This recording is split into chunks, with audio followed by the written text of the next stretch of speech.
ทุกคนเรื่องนี้สิมาเบิ่งครอบครัวหนึ่งเนาะที่บ่าวพรลงไปช่วยเหลือครอบครัวที่ทุกข์ยากเนาะที่เราได้ไปสัมภาษณ์เกี่ยวกับชีวิตการเป็นอยู่ของเราเนาะแต่ก่อนเฮือนเรานี่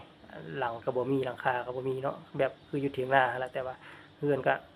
ห้างเนาะ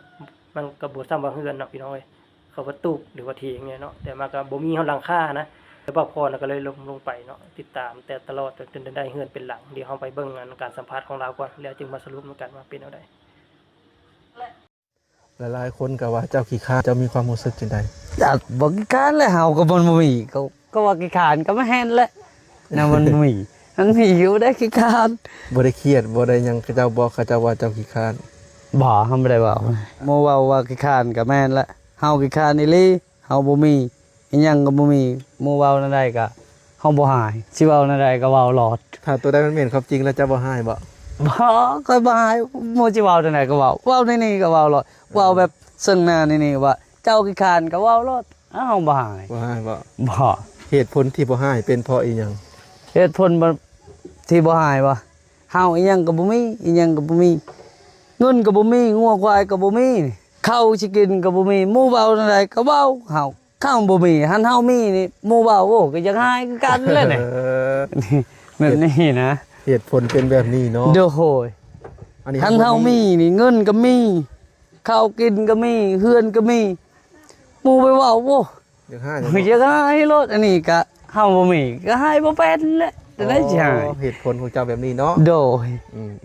แต่ว่ายังบ่ทันได้เห็นคลิปตัวเองเนาะ โดย เพราะว่าทางเจ้าบ่มีอันโทรศัพท์ที่แบบ แม่ มี น โซ แหละ เชียลมีเดียได้เนาะ โดย ส่วนไลฟ์สัตว์ ทุกคน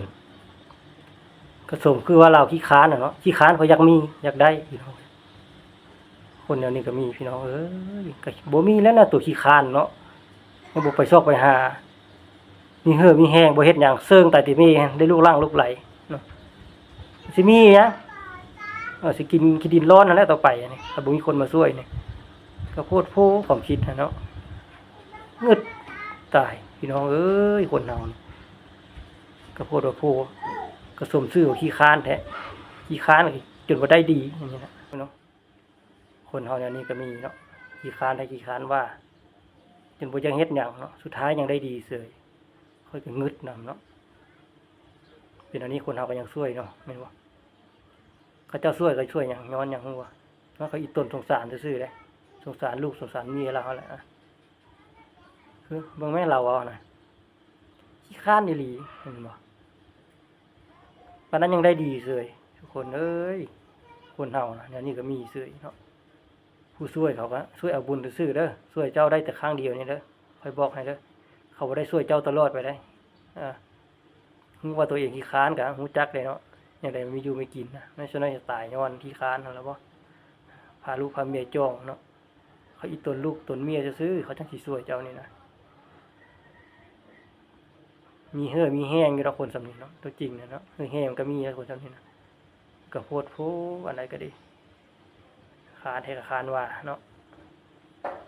ป่านนั้นยังเอาลูกเอาเมียเสยเห็นบ่คนเฮาเกิดมาเนี่ยเปรกพี่น้องเว้ยบ่เฮ็ดบ่หาหยังเลยที่จริงนะคันเราเฮ็ดเราหานะเฮ้ยแห้งมีสำนี้นะ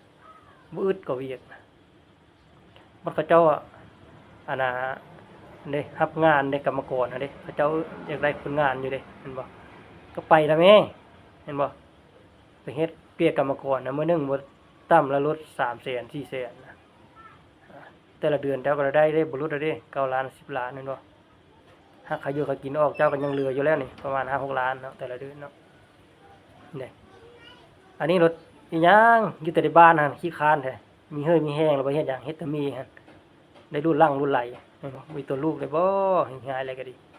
เอาหยังมาให้เขากินหิงหายอะไรบ่เฮ็ดหยังขี้คร้านแท้ขี้คร้านว่าเนาะดียังมีคนเข้ามาช่วยเหลือนี่ถ้าคนบ่เข้ามาช่วยเหลือนี่ตายแท้อย่างนี้นะตายอีหลีพี่น้องเว้ยนี่แหละมนุษย์คนเฮาเนาะความคิดมันต่างกันแท้ๆโอ้ข้อยก็งึดคนอันนี้เนาะ